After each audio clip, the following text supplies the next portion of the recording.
We can rebuild him. We have the technology. Wait, we don't have the technology. So, oh, we can stick him in a sarcophagus and then entomb him in a machine of death. Yeah, let's do that instead. That's pretty cool. Anyway, Bray'arth Ashmantle. So Bray'arth Ashmantle, the Salamanders Venerable Dreadnought from Forge World, and the normal Venerable Dreadnought from Games Workshop, which is the same company, but you know what I mean.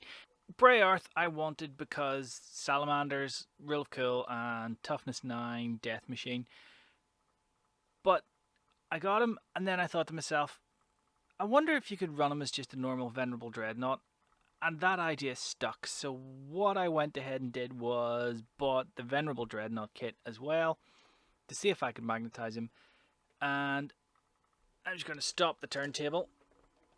Blop. No, not go backwards. Stop. So we'll flip them both round. And you can see that gun comes off. That gun comes off. And we can drop that gun there. So it's not hard. It's not a hard job. And hopefully this video will let you see what you need to do it. Okay, so we've got our standard Venerable Dreadnought here. We've got our Bray'arth Ashmantle body, also the legs, and one of the arms here. So for those who don't actually have a Venerable Dreadnought and are wondering about magnetization, you don't even need magnets for this. It's such a nice kit. I wish they did all their kits like this. So the individual guns, you can see there's the bit of the gun that will go on the body. It literally slides in, and then you drop it, and then you pick it up, and then you can just press fit, and that's that gun, and that's not coming off. And the same is true for the other guns, and you get the 3 complete assemblies. There's no requirement to magnetize this because you get the 3 guns, the 3 complete assemblies. You can build them up whatever way you want. You can also then, if you decide in particular that this is the shoulder you like, this is the gun mounting you like, and that's the only one you want to run with, well, you can swap each of the guns in and out as you like, and they'll all fit, and it all works like that. It doesn't matter which gun you've got on which arm. It's such a nice way to do it. But for our purposes, what we want to do is put a magnet in there. And this is the other thing, you can pop a magnet. That's a 5mm by 1mm round magnet, and it literally just friction fits into the... Now, that one doesn't friction fit quite as well in there, but it still friction fits. So a little bit of glue on that, you know. Oh well, it doesn't quite friction fit in this one because this one's obviously slightly bigger, but a little bit of glue, and then friction fit that, and then slide your gun in and out, and it'll do fine for our purposes. So that's what I'm going to do with those, is literally glue the magnet in like that. Now, the problem with that's going to be, I'm going to have to clip this peg off and replace it with probably 2 magnets, and the guns might spin a little bit. But the real thing we want to do is to be able to use these guns on Bray'arth's body, so we can say this is a Venerable Dreadnought without having to spend the points for Bray'arth.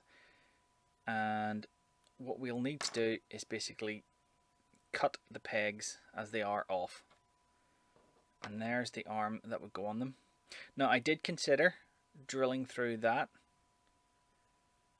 because the gun mounting that sits in the arm wouldn't block it. So hopefully that'll come across there on camera. You can see that you could drill that through, and then it would press fit on there.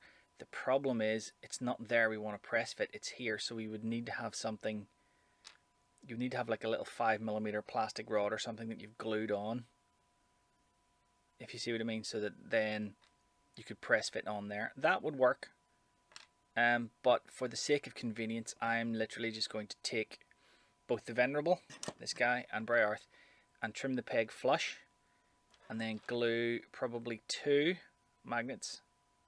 So I'm going to have 2mm worth of magnets sitting out, and then the gun will just go click.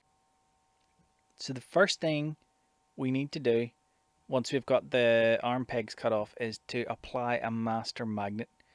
The master magnet is literally the first magnet you glue. From then on, refer to that magnet when you're doing any of the other, just for the polarity sake.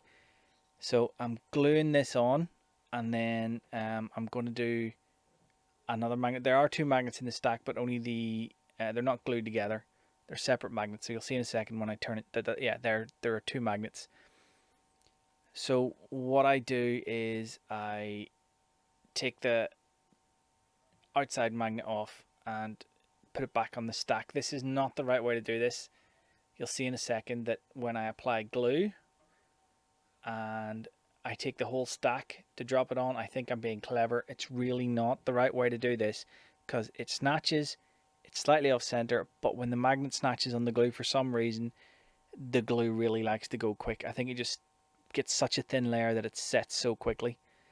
For the gun, what you want to do is make sure that when the bit you want to glue in, so the bit facing out, should repel the main stack. So it should repel against the gun arm, or the arm mounting, if you will. So if it repels, it's okay to go into the gun because it's the same polarity. And that's pretty much how you do that. And then that'll just click on. So to do the Bray'arth arm, where we are going to glue the magnet in this time, so that is repelling. So obviously this is the side that we want in the arm, with the other side out, so you can see that is perfect. So what we want to do is take our arm and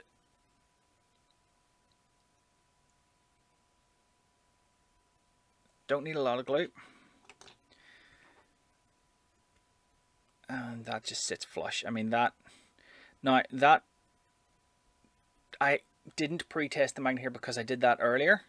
It wasn't quite sitting flush, so I had to clean the hole a little bit to get it to sit flush. But so that's one thing you want to do, is make sure that the magnet will sit flush before you start gluing. Don't put glue to something you haven't pre-fitted. Seriously, it's recipe for disaster. And Bray'arth is going to sit like that. And now let's do Bray'arth. I could have glued that one on. Yeah, you probably don't need to do that arm. Or yeah, and then that one. Yeah. Anyway, we might do the other arm. I don't know. So I want my 5mm magnets. I'm going to take one, because we're going to do one first and then see how that sits and then do another one. I want this to repel. This way around should repel. Yes. Because then that way around would stick, and that's the way I'm going to stick it. So, super glue.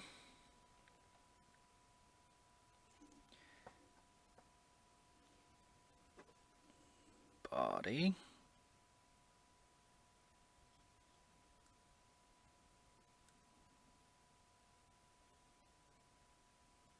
Just going to hold it there for a quick second.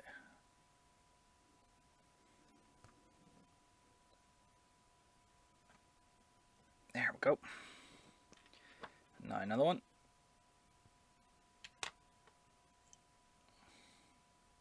Same again, I wanted to repel. That repelled. So a little drop of glue.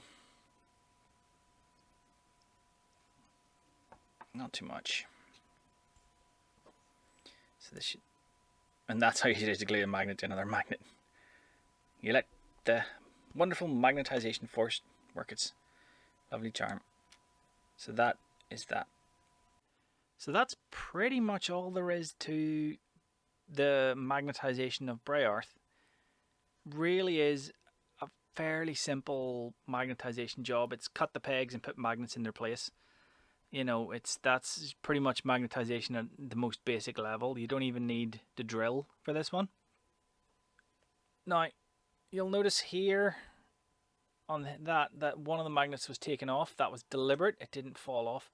And on this one, on Bray'arth himself, you can see, I think you can see there anyway, both magnets are still in place. I'm probably going to remove one of those magnets.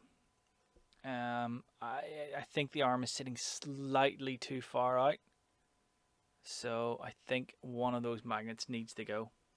Relatively simple to do. Just take a pair of wire cutters, not sprue cutters. Don't use these on sprues. These are not flush for a start, you can see, and these are what I use to cut my 1mm wire that I use for pinning models to quirks. So you take your wire cutters, you put the blade between the two magnets, squeeze down and twist. You're trying to break the glue. Make sure you've got a good hold of the model and you're not holding the model somewhere that will break. You don't want to be holding a bit that could break off, because that could break off before the super glue breaks. So be careful. But as long as you're careful, it's easy enough. The worst that happens is you rip off both magnets and then you've got to file it down a little bit and glue a new magnet on. That's trivial, so don't worry about that. Now I know a lot of people like size comparisons, so there's a Bray'arth Reaver. He comes up to, he's slightly taller than the height of the claw. So you can see there, he's very, very big. But compared to a Bray'arth Marine, he's not as big as you think. And then when you compare him to the Venerable Dreadnought, which I'm not going to bring into the shot, but it's ridiculously stupid. But we can compare him, because I've just noticed sitting in the back here, completely unpainted since I built him, along with everything else I ever build, is Gaz. So Gaz is considerably bigger. Like, his head is taller than the exhaust stack, I think. Or if it's not, it's just about the same. Now, Bray'arth does have the big banner coming up. It's about, it will go out a shot, but I'm still thinking about not putting that on, just because I know I'm going to break it. I know if I do, I'm going to break it. Plus, there's some lovely little hammer, and so there's that lovely crossed hammer bit, and I think that if I can find a way to recast that, I'm going to use that as the front plate of the impulsor. If you've made it this far, thanks very much for watching. There's another couple of videos there you can click on. You can click on the subscribe button if you want to. Like the video if you want to. Stick a comment down if you've anything to say. And in the meantime, happy wargaming. And I'll see you next time.